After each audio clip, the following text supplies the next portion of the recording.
Assalamualaikum warahmatullahi wabarakatuh. Kami mahasiswa dari Universitas IAIN Langsa.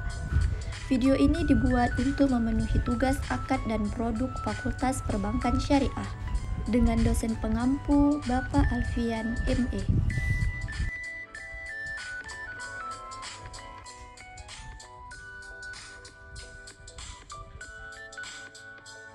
Assalamualaikum warahmatullahi wabarakatuh. Saya Siti Salsabila dan dua teman saya Devika Syahriani dan Rivaldi.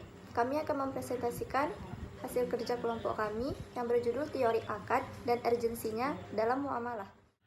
Pengertian akad dan pembagiannya. Pengertian akad. Secara bahasa, akad adalah ikatan antara dua hal, baik ikatan secara nyata maupun ikatan secara maknawi, dari satu segi maupun dari dua segi.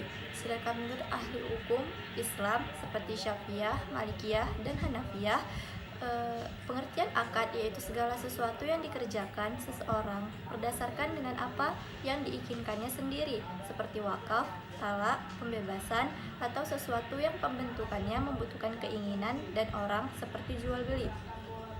Sedangkan menurut istilah atau terminologi, akad adalah perikatan ijab dan qabul yang dikeluarkan atau dibenarkan syara yang menetapkan keridhaan kedua belah pihak.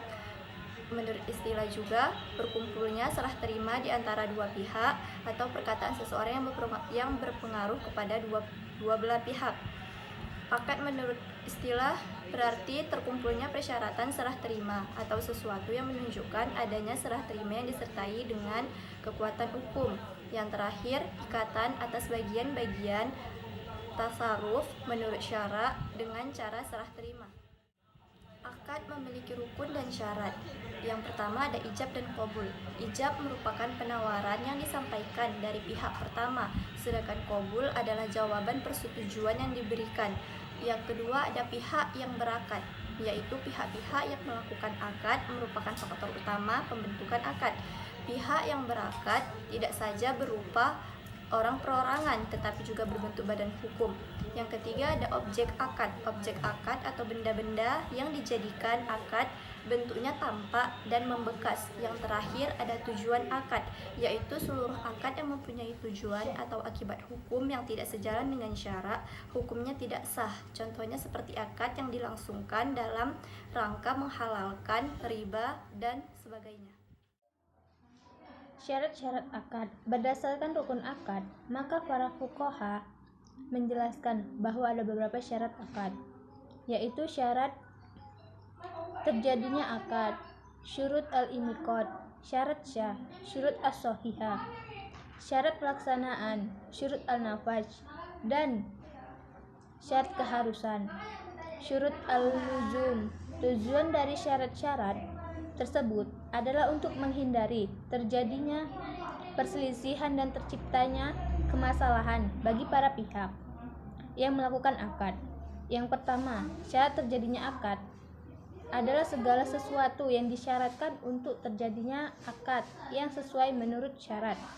Yang kedua, syarat sahnya akad adalah segala sesuatu yang disyaratkan syara untuk menjamin keabsahan dampak akad. Ketiga, dalam pelaksanaan akad terdapat dua syarat, yaitu kepemilikan dan kekuasaan. Kepemilikan adalah sesuatu yang dimiliki oleh seseorang sehingga ia bebas melakukan aktivitas dengan apa yang sesuai ketentuan syara. Macam-macam akad. Akad muzid. Akad muzid, akad yang dilaksanakan langsung pada waktu selesai akadnya. Pertanyaan akad yang diikuti dengan pelaksanaan akad nikah. Kedua, akad mu'alaq. Akad mu'alaq yaitu akad yang di dalam pelaksanaannya terdapat syarat-syarat yang telah ditentukan akad. Akad mudhof. Akad mudhof yaitu akad yang dalam pelaksanaannya terdapat syarat-syarat mengenai penanggulan pelaksanaan akad. Pernyataan yang pelaksanaannya ditangguhkan hingga waktu yang ditentukan. Baik, selanjutnya akan disampaikan oleh teman saya Rivaldi. Prinsip akad dalam muamalah. Yang pertama, bagaimana transaksi itu dilakukan. Hal ini menyangkut dengan etika suatu transaksi, seperti ijab kabul, saling meridhoi, tidak ada keterpaksaan dari salah satu pihak, adanya hak dan kewajiban masing-masing, kejujuran, dan sebagainya. Yang kedua, apa bentuk transaksi itu? Ini menyangkut materi transaksi yang dilakukan seperti jual beli, pegang gadai, jaminan dan tanggungan, pemindahan utang, perseroan harta dan jasa, sewa menyewa, dan lain sebagainya.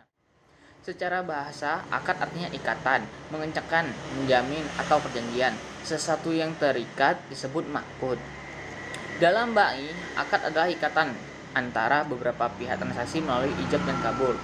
Istilah iltizam dalam pembahasan akad ini adalah suatu hubungan antara dua pihak menyangkut hak dan kewajiban, misalnya mengganti barang yang telah dirusak oleh peminjam atau tidak menggunakan barang titipan tanpa adanya kerelaan dan penitip.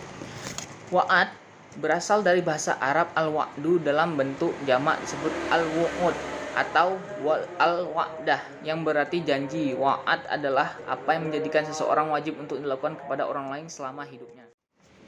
Asas dalam perjanjian hukum. Yang pertama, asas ibadah adalah asas umum hukum Islam dalam bidang muamalah secara umum. Asas ini dirumuskan dalam adikium.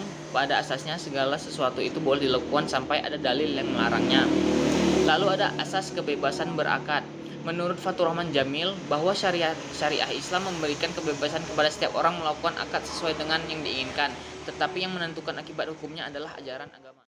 Yang ketiga ada asas konsensualisme, yaitu asas konsensualisme adalah yang menyatakan bahwa untuk terciptanya suatu perjanjian cukup dengan tercapainya kata sepakat antara para pihak tanpa perlu dipenuhinya formalitas tertentu.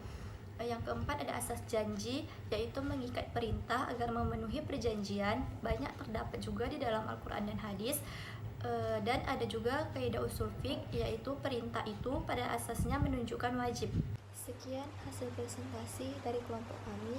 Lebih dan kurang kami mohon maaf. Kami akhiri. Wabillahi taufiq wal hidayah. Assalamualaikum warahmatullahi wabarakatuh.